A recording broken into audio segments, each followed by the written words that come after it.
एक मुल्क जिसकी उम्र सिर्फ 78 साल है।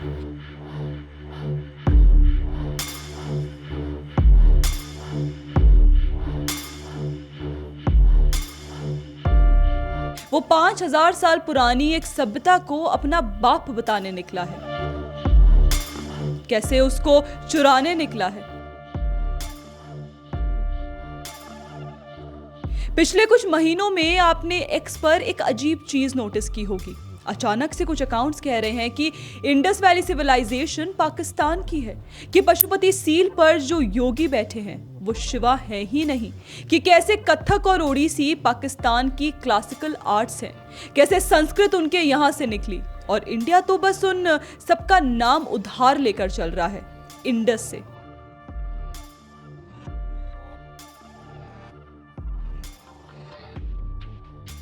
देखने में लगता है रैंडम ट्रोलिंग है, लेकिन ये ट्रोलिंग नहीं है।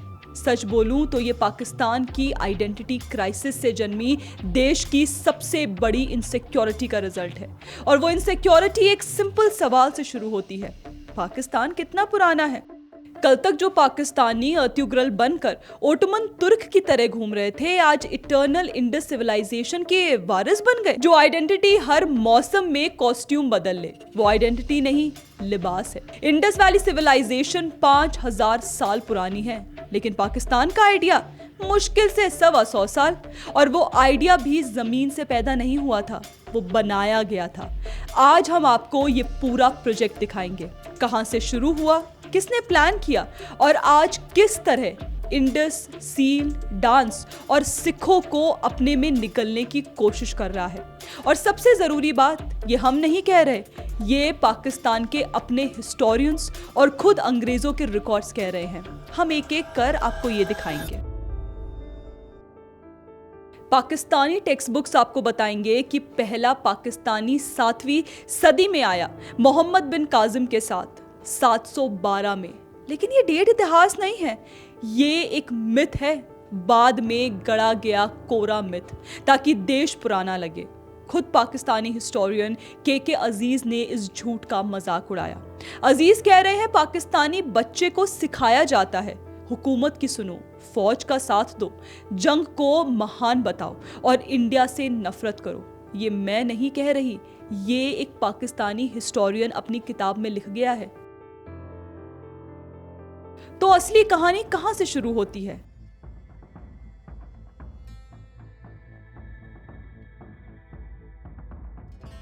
सर सैयद अहमद खान ने पहली बार ये बात रखी कि हिंदुस्तान के मुसलमान एक अलग कौम है।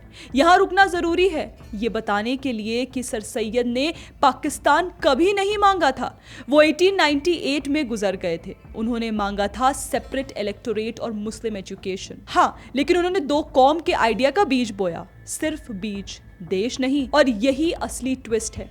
जो लोग 2 कौम थ्योरी को मुसलमानों का ऑर्गेनिक आइडिया बताते हैं, वो आधा सच बोलते हैं। इंडिया के अपने सबसे बड़े हिस्टोरियंस आयशा जलाल, बिपिन चंद्र और खुद ब्रिटिश पॉलिसी के रिकॉर्ड्स दिखाते हैं कि यह थ्योरी बहुत हद तक अंग्रेजों ने बनाई थी। 1857 में हिंदू और मुसलमान एक साथ अंग्रेजों के खिलाफ लड़े थे। उस बगावत के बाद अंग्रेज डर गए। उन्होंने स्ट्रैटेजी बदली, हिंदुस्तानियों को जोड़ने की जगह तोड़ने लगे। 1909 में मौले मिंटो रिफॉर्म्स के थ्रू सेपरेट इलेक्टोरेट्स लाए गए। रिलीजन को पहली बार एक लीगल इलेक्टोरल फैक्ट बना दिया गया। वोट भी अब मजहब से बांट दिया गया। पाकिस्तान का असली आर्किटेक्ट ना सिर्फ सर सैयद था, ना सिर्फ जिन्ना, उस ब्लूप्रिंट पर सबसे गहरी लकीर अंग्रेज ने खींची थी। बेसिकली पाकिस्तान एक ऐसा आइडिया है जिसकी मिडवाइफ ब्रिटिश थी। और एक और झूठ टूटना चाहिए। कहते हैं इकबाल ने सबसे पहले अलग मुल्क का सपना देखा 1930 में, लेकिन खुद अजीज कहते हैं कि 1858 से 1929 के बीच ऐसे 64 अलग अलग बंटवारे के प्रपोजल्स दिए जा चुके थे। इकबाल के एड्रेस से पहले ही 28 मुसलमानों ने ऐसा आइडिया रख दिया था। तो इकबाल पहला नहीं था, ये भी एक गढ़ी हुई कहानी है। फिर 1933 में रहमत अली ने पहली बार नाम दिया। जी, पाकिस्तान 712 में नहीं, 1933 में गढ़ा गया एक नाम था। और 1940 में लाहौर रेजोल्यूशन में अलग कौम का आइडिया फाइनली अलग देश की मांग बन गया। और फिर 1947। ये आखिरी डेट ही एकमात्र है जिस पर कोई बहस नहीं। देखिए इस टाइमलाइन को, सबसे पुराना पॉइंट 125 साल पुराना है। बात सिर्फ ये है कि जिस जमीन को इस आइडिया के लिए मांगा गया उसके नीचे 5000 साल की इंडस सिविलाइजेशन थी। ये खाली जगह नहीं बल्कि एक सभ्यता की छाती पर वो जख्म है जिसे आज का पाकिस्तानी स्टेट झूठ से भरने की कोशिश कर रहा है। कभी अरबी, कभी फारसी, तो कभी तुर्क बोलने वाले आज अपने को इंडस वैली सिविलाइजेशन और इंडियन कल्चर वाला बोलते फिर रहे हैं। एक आइडिया जिसके लिए पहले जमीन छीनी गई, अब उसी जमीन की सभ्यता चुरा कर उसको पहचान देने की कोशिश हो रही है। हंसी आती है और आनी भी चाहिए। चलिए वीडियो में आगे देखते हैं। अब इस नए आइडियोलॉजिकल देश के सामने एक गहरी प्रॉब्लम थी। पाकिस्तान की जमीन के नीचे 5000 साल पुरानी सिविलाइजेशन दबी है। मोहनजोदारो, हड़प्पा, तक्षशिला, गांधार, ये सब उनके बॉर्डर के अंदर हैं। लेकिन ये सब इस्लाम से बहुत बहुत पुराना है। इस्लाम से कोई दूर दूर का नाता भी नहीं है। मतलब ये ज्योग्राफी से तो पाकिस्तानी है पर फेथ से बिल्कुल नहीं। एक आइडिया जिसको स्टेट ऑफ मदीना के तौर पर बनाया गया आज अपनी आइडेंटिटी क्राइसिस के कारण सनातन कल्चर में तलाश रहा है। अभी कुछ साल पहले ये सब अर्तुगल के तुर्क बने फिर रहे थे, लेकिन ये आइडेंटिटी क्राइसिस गहरा हुआ कब? 1971 में। जी हाँ, 1971 में जब बांग्लादेश अलग हो गया। 91,000 पाकिस्तानी फौजियों ने हथियार डाले और उसके साथ ही एक मुसलमान कौम दूसरी मुसलमान कौम से टूटकर अलग हो गई। टू नेशन थ्योरी वहीं मर गई। ढाका में जनरल JFR जेकब के सामने जब जनरल नियाजी और उसकी फौज ने घुटने टेक दिए तो अब करें क्या? अगर डीप पास्ट को मुस्लिम नहीं कह सकते तो 3 ही रास्ते बचते हैं, या तो पास्ट को मिटा दो, या उसे अपना कहकर हिंदू से काट दो, या उसकी जो प्रेस्टीज है, जो इज्जत है, उसे चुरा लो। भुट्टो के टाइम से पाकिस्तानी एस्टैब्लिशमेंट ने ये तीनों किया है और आज मुनीर एक साथ तीनों कर रहा है।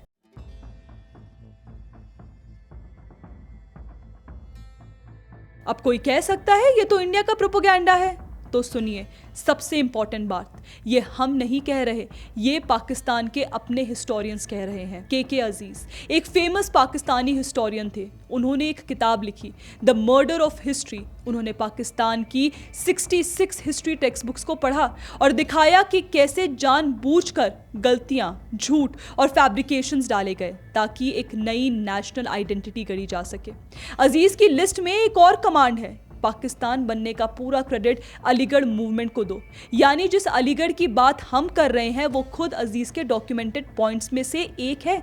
हम कुछ नया नहीं कह रहे, हम उन्हीं का लिखा पढ़ रहे हैं। एक और थे जमील जलीबी, कराची यूनिवर्सिटी के वाइस चांसलर रहे। उन्होंने खुद माना कि पाकिस्तान अपने प्री इस्लामिक पास्ट को सिर्फ ज्योग्राफी की तरह क्लेम करता है। मोहनजोदारो से सीधा बुद्धिस्ट और मुस्लिम पीरियड पर छलांग, बीच का जो हिंदू पीरियड है वो चुपचाप डिलीट कर दिया गया। पैटर्न सिंपल है, जमीन अपनी कह दो और उस जमीन का जो धर्म उसको यहां तक ले आया उस धर्म को काट दो। हाल ही में हुई पशुपति सील वाली डिबेट में औदरे तुर्के और पाकिस्तानी इकोसिस्टम ने बिल्कुल यही किया। और हाँ, ये सब सोशल मीडिया के लिए स्केल किया गया।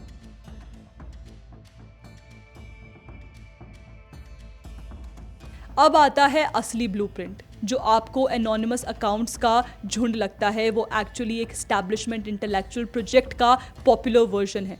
इसके ऑथर हैं एतजाज एहसान, सीनियर पाकिस्तानी लॉयर और पॉलिटिशियन, और किताब है the Indus saga and the making of Pakistan, जिसे उन्होंने जिया की जेल में लिखा था।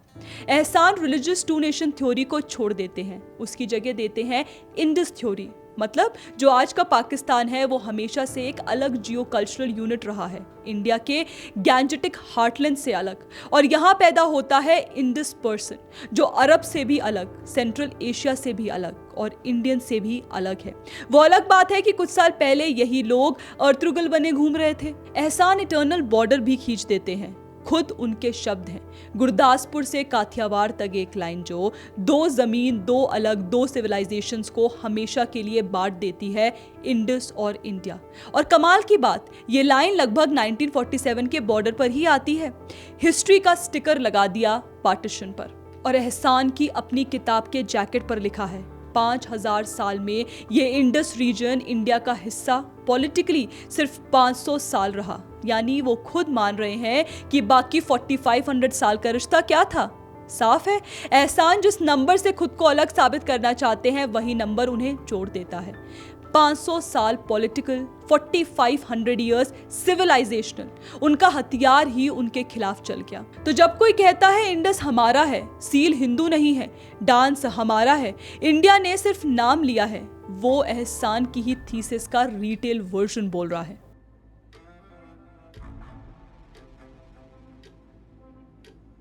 पाकिस्तानी इकोसिस्टम कह रहा है सील का शिवा से कोई लेना देना नहीं। तो चलिए पहले कुछ बताते हैं आपको। नंबर 1, 1928 में जिस आदमी ने ये सील खोदी, ASI के डायरेक्टर जनरल जॉन मार्शल, उसने 4 वजह से इसे प्रोटो शिवा कहा। 3 मुख, क्योंकि शिवा को 3 या 5 मुख से दिखाया जाता है। सर पर सांड के सींग और त्रिशूल जैसा हेडड्रेस, दोनों शिवा के प्रतीक। यौगिक पोस्चर, क्योंकि शिवा महायोगी हैं। और चारों तरफ जानवर, क्योंकि शिवा पशुपति हैं, पशुओं के स्वामी। नंबर 2, और ये सबसे ताकतवर है, क्रिटिक्स कहते हैं वो तो बस बैठा हुआ आदमी है। लेकिन 2 वेस्टर्न स्कॉलर्स, थॉमस मैकएवली और बर्कले के यान ध्यानस्की ने अलग अलग दिखाया कि ये पोस्चर रैंडम नहीं है, ये मूलबंध आसन है, एक मुश्किल यौगिक आसन जो आज भी प्रैक्टिशनर्स के लिए कठिन है। कोई ऐसे ही नहीं बैठ जाता इसमें, ये जानबूझकर बनाई गई यौगिक मुद्रा है। नंबर 3, क्रिटिक्स कहते हैं शिवा तो बाद की चीज है, वेदास के बाद की। गलत। पशुपति 3 मुख और रुद्र तीनों ऋग्वेद और अथर्ववेद में मौजूद हैं, सबसे पुरानी वैदिक लेयर में। तो आइकोनोग्राफी लेट नहीं है, वो सबसे पुरानी परंपरा से जुड़ती है। नंबर 4, और ये आर्टिस्ट की कल्पना वाली थ्योरी को खत्म करता है। ये अकेली एक सील नहीं है, यही सींग वाला योगी मल्टीपल सील्स पर मिलता है। कॉपस में M304 से लेकर M308, M490, M491 तक। जब एक ही रिलीजियस फिगर बार बार अलग सील्स पर आता है तो वो एक एस्टैब्लिश्ड कल्ट है, एक आर्टिस्ट का मजाक नहीं। और तो और जो स्कॉलर मार्शल से असहमत हैं वो भी अनजाने में शिवा के करीब पहुंच जाते हैं। अल्फ हिल्टबीटल ने कहा कि ये फिगर महिषा है, भैंस देवता, लेकिन महेशा और महेशा शिवा का ही एक नाम है, बस एक मात्रा का फर्क है। इनकार करते करते भी वो शिवा पर ही आ गए। तो जब पाकिस्तानी इकोसिस्टम कहता है सील का शिवा से कोई लेना देना नहीं, वो स्कॉलरशिप नहीं प्रोपोगेंडा बोल रहा है, केस उल्टा उनके खिलाफ खड़ा है। और अब असली नॉकआउट, मान भी ले कि आइडेंटिटी 100% सेटल नहीं है, तो भी एक चीज है जो पाकिस्तान के पास है ही नहीं, और वो है कंटिन्यूटी। ऑपरेशन क्या है? ऑपरेशन ये नहीं कि किसने क्या कहा, ऑपरेशन टाइमिंग और इंटेंट है। जिस दिन इंडिया की मिनिस्ट्री ऑफ कल्चर ने सील को कंटिन्यूटी का प्रूफ बताया, ठीक उसी दिन ये फिगर को हिंदू रीडिंग से काटने की कोशिश तेज हो गई। नॉलेज बढ़ाने के लिए नहीं, एक जिंदा सभ्यता को उसके सबसे पुराने सिंबल से तोड़ने के लिए। हमारा सबसे मजबूत ग्राउंड आइडेंटिटी का झगड़ा नहीं, कंटिन्यूटी है। हम आज भी 5000 साल पुरानी सभ्यता को जी रहे हैं। हमारे मंदिरों में, तीर्थ स्थलों में, हमारी बोली, भाषा, धर्म, रिचुअल्स, सब में ये सिविलाइजेशन जिंदा है, अनवरत, बिना किसी ब्रेक के। और असली पशुपति सील भी आज नेशनल म्यूजियम दिल्ली में है। पार्टीशन के टाइम पाकिस्तान को प्रीस्ट किंग मिला, इंडिया के पास डांसिंग गर्ल और पशुपति सील रहे। इंडस के साइट सिर्फ पाकिस्तान में नहीं है, राखीगढ़ी, ढोलावीरा, लोथल, कालीबंगन, ये सब इंडिया में है। उन्हें सील का लेबल बदलना पड़ता है, हमें कुछ नहीं बदलना पड़ता, क्योंकि वो धागा आज भी हर शिव मंदिर में जिंदा है, काशी के हर नुक्कड़ पर, गंगा के हर घाट पर। हमें ट्वीट नहीं करनी पड़ती, हमारी सुबह उसी सभ्यता से शुरू होती है और शाम के बाद रात भी यही बीतती है। वापस चलते हैं पाकिस्तान के दूसरे मूव पर, सब कॉन्टिनेंट के कल्चरल क्राउन ज्वेल्स पर दावा ठोक दो और सब अपना बता दो। मई 2026 में लाहौर में पहला कथक फेस्टिवल हुआ। उसके बाद सीनियर डांसर शीमा किरमानी ने कथक और ओडिसी को इंडस वैली से जोड़ दिया। पाकिस्तानी प्लेटफॉर्म्स ने कथक को अपनी क्लासिकल आर्ट बताना शुरू कर दिया। सारे ओडिसी डांस की जो पोस्चर्स हैं वो कार्विंग्स जो निकली, जो रूइन से या जो टेम्पल्स में हैं, मोहनजोदारो के रूइन से जो स्टैचुएट निकले हैं, उसमें वो जो डांसिंग फिगरीन या सिम्बारा का जो स्टैचू है, वही pose 3 bends of the body, वो पोज हम उड़ीसी में एक मेन पोज है। भूल गए कि उस किरमानी को डांस सीखने भी भारत आना पड़ा, क्योंकि कंटिन्यूटी यहाँ थी। बिरजू महाराज और कीलू चरण मोहपात्रा यहीं थे। ऑनेस्ट रहो वरना ट्रैप में फंसोगे। कथक की एक जेन्युइन लीनियज लखनऊ के दरबार से है और किरमानी ने खुद इंडिया में ट्रेनिंग ली है। तो ये मत कहना कि पाकिस्तानी कथक नहीं कर सकते। एप्रोप्रिएशन ये नहीं कि वो कथक करते हैं, एप्रोप्रिएशन ये है कि वो कहते हैं ये इंडस में पैदा हुआ और पाकिस्तान का है। बाकी किरमानी के झूठे दावे एक ही फैक्ट पर गिर जाते हैं। ओडिसी ओडिशा के मंदिरों से आता है, इंडिया के पूर्वी कोस्ट पर, इंडस से 1000 मील दूर। ओडिसी को इंडस आर्ट कहना इंटरप्रिटेशन नहीं, मैन्युफैक्चर है, कोरा झूठ। यही प्लेबुक अब बुद्धिज्म पर भी चल रहा है और अब खुद स्टेट कर रहा है। पाकिस्तान अपने आप को गांधार का कस्टोडियन ब्रांड कर रहा है और असली बात यह है कि किसे नहीं बुलाया जाता। 2023 के गांधार सिंपोजियम में China, Sri Lanka, Nepal, Thailand, south Korea सब आए, इंडिया को इनवाइट ही नहीं किया। मार्च 2026 में इस्लामाबाद में तीसरी बुद्धिस्ट हेरिटेज कॉन्फ्रेंस हुई और एक मिनिस्टर ने पाकिस्तान को ह्यूमैनिटी की सबसे बड़ी बुद्धिस्ट सिविलाइजेशंस को प्राउड कस्टोडियन डिक्लेयर कर दिया। मकसद क्लियर है, सॉफ्ट पावर को क्लेम करो जिससे सीधा चाइना और बुद्धिस्ट एशिया को लुभाया जा सके। भगवान बुद्ध भी वैसे भारत में ही है, लेकिन तब भी पाकिस्तान का मेथड वही पुराना है। डीप पास्ट अपना कह दो, इंडिया से काट दो और उसे डिप्लोमेटिक करेंसी बना लो। बुद्धिज्म बस एक ज़्यादा एक्सपोर्ट फ्रेंडली प्रोडक्ट है, क्योंकि ये घर में किसी को नाराज नहीं करता और बीजिंग को खुश करता है।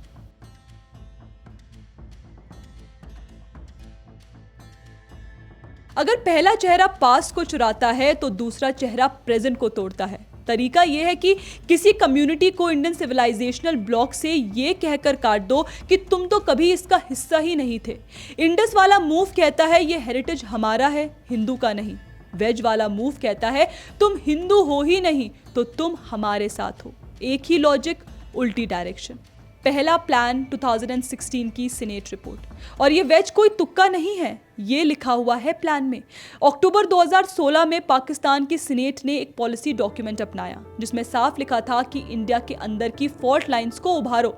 नेम लेकर अलग थलग पड़े मुसलमान, सिख, क्रिश्चियन और दलित और माओइस्ट इंसर्जेंसी, और साफ कहा गया कि मोदी और आरएसएस की हिंदुत्व आइडियोलॉजी को निशाना बनाओ। यानी जिसे हम आज कल्चर का खेल समझ रहे हैं वो एक स्टेट डॉक्यूमेंट में 10 साल पहले लिखा जा चुका था। ये ट्रोलिंग नहीं है, ये पॉलिसी है। तो ये प्लान जमीन पर उतरता कैसे है? बॉट फार्म्स के थ्रू।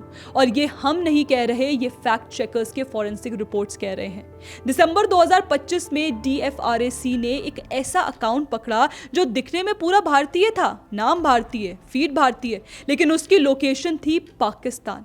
और वो अकाउंट पोस्ट किस चीज पर कर रहा था? सिख इश्यूज पर, दलित एट्रोसिटीज पर। ठीक वही फॉल्ट लाइंस जो 2016 की सीनेट रिपोर्ट में लिखी थी। प्लान और एग्जीक्यूशन दोनों एक दूसरे से मिल रहे थे।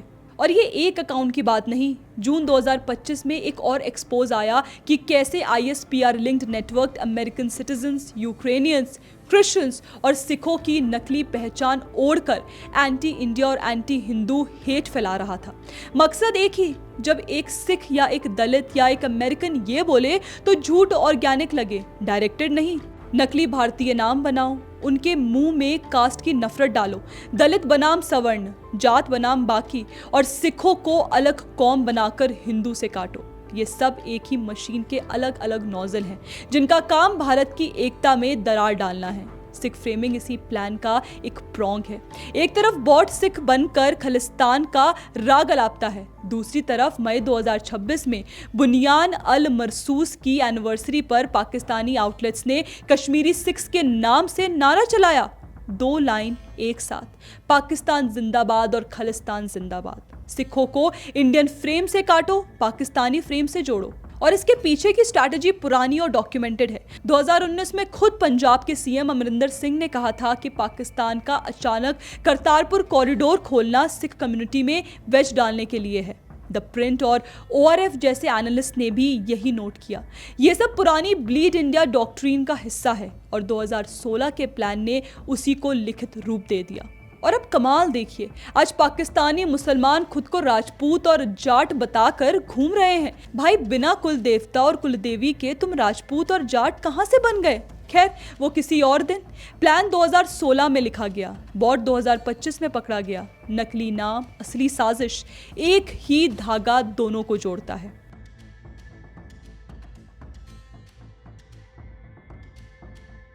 ये हेरिटेज स्वार्म अपने आप नहीं चलता, ये उसी रेल पर चलता है जो हमने अभी दिखाई। पाकिस्तान की 5th जनरेशन वॉरफेयर डॉक्ट्रिन और ISPR का टूल किट मॉडल, पहले से तैयार हैशटैग्स, स्लोगन्स, वीडियोस और मीम्स जो सिग्नल मिलते ही डिप्लॉय हो जाते हैं। इंडियन स्ट्रैटेजिक एनालिस्ट और फैक्ट चेकर्स ने coordinated Pakistan linked networks document किए हैं, जिनके सर्जेस जियोपॉलिटिकल मूवमेंट्स के साथ मैच करते हैं।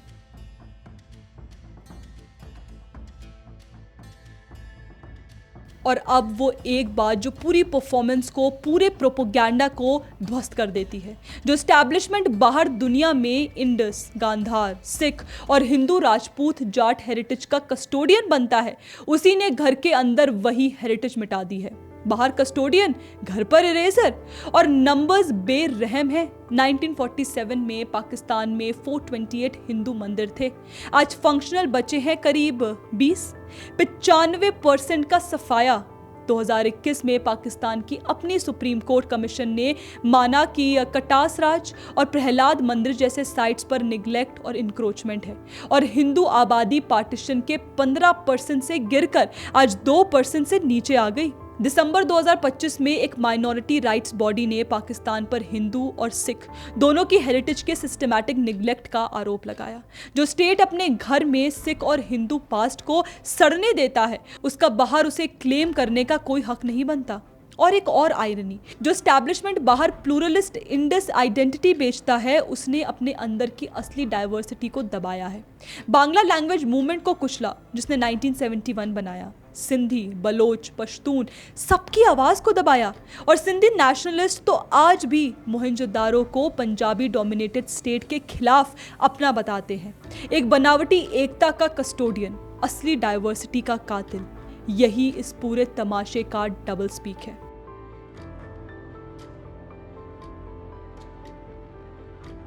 तो सोचिए, एक देश जिसका सबसे पुराना आइडिया 125 साल पुराना है, और वो आइडिया भी जमीन से नहीं, एक कॉलोनियल पावर की मिडवाइफरी वाली राजनीति से निकला।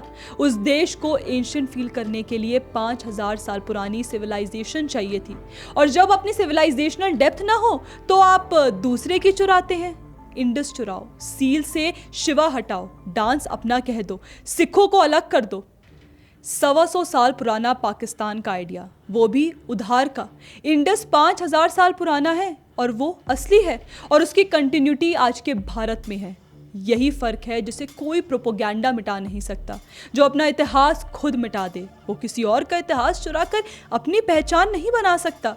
इंडस हमारे पास था, है और रहेगा, क्योंकि हम सिर्फ उसके वारिस नहीं हैं, हम उसकी जिंदा निशानी हैं। अगर ये वीडियो आंखें खोलती हैं तो शेयर कीजिए और द पैम्फलेट को सब्सक्राइब कीजिए, क्योंकि ये सिर्फ एक वीडियो नहीं, एक सीरीज का पार्ट है। धन्यवाद।